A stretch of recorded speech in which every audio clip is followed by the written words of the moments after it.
I'm Dr. Simon Curtis, and today we're going to look at mare trimming. For most of my career, I had a large batch of stud farms and racing stables that I looked after. I was born in this town. I've lived and worked here all my life.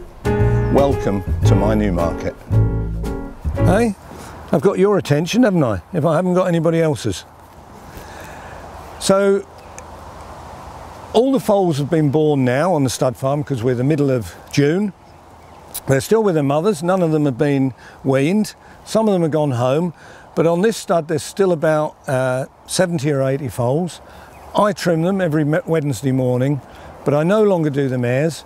But we're here this afternoon to have a look at the mares being trimmed.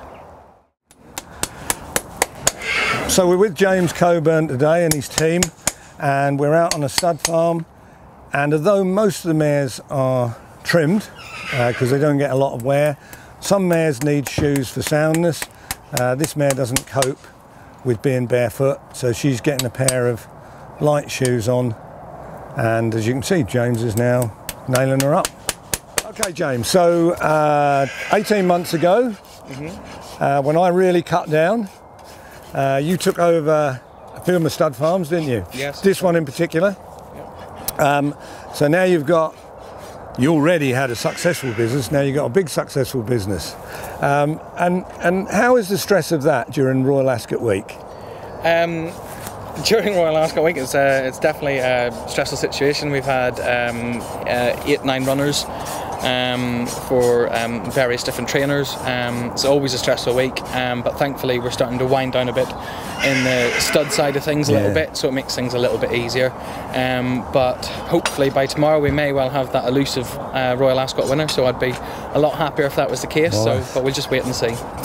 So while we're on here, because you've still got 60 mares on this stud, and I think at the peak it was probably 100 or just over, wasn't it? Yeah, I think we were sitting on about 110 during the that's what I thought. So that takes some looking after, because they're trimmed once a month, aren't they? Yes, every 4 weeks they're done, yeah. And why is that? Because they don't need trimming in the wild, do they? Well, no, definitely not. But because of obviously the different feeds and supplements that they're on, and when it comes to foaling time, and when it comes to the foals suckling as well, their feet do grow at certainly a faster rate than the normal thoroughbred would, and because obviously while they're in foal they're a lot heavier. There's a lot of weight going over, obviously 60% of the weight over the front limbs, and it puts a lot of stress on the feet. You get flares and cracks, mainly superficial, but that's why we like to keep on top of them every 4 weeks to make sure that the feet are kept back and in good condition. What sort of percentage is shod? Because this mare's getting shod. So if I had everything my way, I probably wouldn't have any mare shod. But there are certain heavier mares that maybe have had the odd bout of laminitis in the past, where we then have to shoe them just to get their feet off the ground to support them, give them that little bit extra comfort more than anything. I'd probably say we have maybe 10 to 15% of the mares in the stud are shod. But they're only obviously shod in front. But you're on very good drained soil on this stud, aren't you? Yeah, we've got very good ground over here. We are very lucky. If you do any of the studs up on the clay land, that's a different story. It's very abrasive, isn't it, on the hooves there? Whereas here it drains well, and it's sort of, I'd say it's very kind. We're usually fairly lucky with the mares. I mean, we don't have many mares suffering from abscesses and problems like that. As you say, if you're on more clay-based ground, so that's where you get a few more issues, and you get a lot more mares walking on their soles, whereas we seem to be, well, touch wood, we're fairly lucky. So what would be the average time for trimming a mare?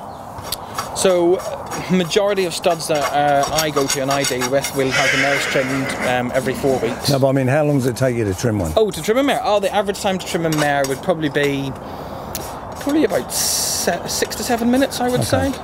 That's if the lads are working to my industry speed guidelines. But yeah, it doesn't take very long at all. 10 minutes in total. I like to think that any man trimming on a stud will probably average 6 to 7. That's what I used to think. Yeah, that's about right. So to make sure you're doing a good enough job anyway. It's money for old rope, isn't it? Well, that's what a lot of people say. Well, that's what I've heard before. I said apparently the money's in the stud work. But the one thing I will say about it is it's very hard graft. I know it's hard graft. It's heavy on your back, especially whenever these brood mares, whenever they start getting heavy, and you're in the middle of the season. I said when you're doing 30 to 40 every Thursday afternoon, I said you can soon feel the pinch. It's not quite like shoeing. Do you get under and behind? I have done. How old are you? I am nearly 28. I think the lads found it hilarious last week. They did manage to get a video of me underneath the hind foot. Yeah. But it does make me chuckle quite a lot when we shoe in the race yards. I might plate them in front, and if the lads plate them behind and we have a winner, they're always having a laugh and a joke because apparently obviously all the power comes from behind. So at the end of the day, it's credit to the lads rather than myself. Well, we're gonna follow you around if that's all right, and we're gonna just do a few videos of mare trimming. Perfect, not a problem. Thanks for letting us on here. All right, that was great. So the reason we've got the mare outside is because it's on a nice clean area and James can see what he's doing while he's shoeing the mare. But of course if we had the foal out, then it's likely to get loose. So the foal's in the stable. You did see sign of it a few seconds ago, and she can see the mare and the mare knows the foal's there, and then everybody's relatively happy.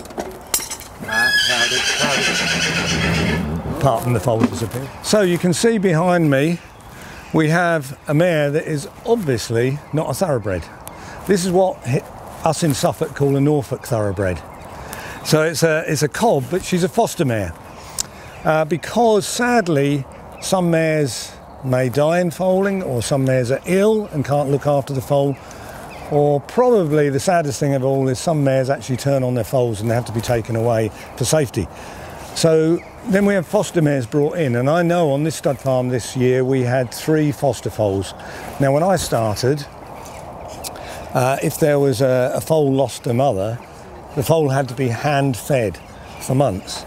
So obviously fostering is a far better way of doing this, far healthier foals, both I think nutritionally and also psychologically. They're far happier to be with another mother. The final thing I'll tell you about foster mares from a farrier's point of view, they are all difficult and heavy to trim. So there's usually a battle by the apprentices to avoid trimming the foster mare. So as you can see, the mares are awaiting the farrier. They're there with their foals in anticipation, and here comes James.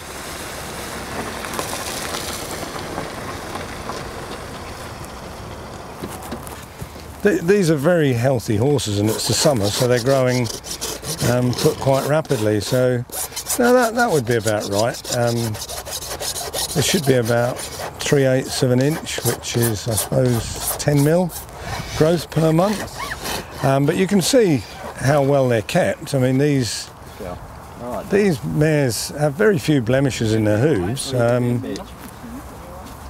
Obviously, this mare can be difficult, so we're going to just see how James gets on. So we just saw the mare wasn't prepared to stand. She's normally sedated behind, and James is going to come back when they have a vet to just to give her something to take the edge off her. Now, I said that Kelvin was one of the top grooms in Newmarket. As you can see, he is able to hold 2 mares simultaneously while the farriers trim them.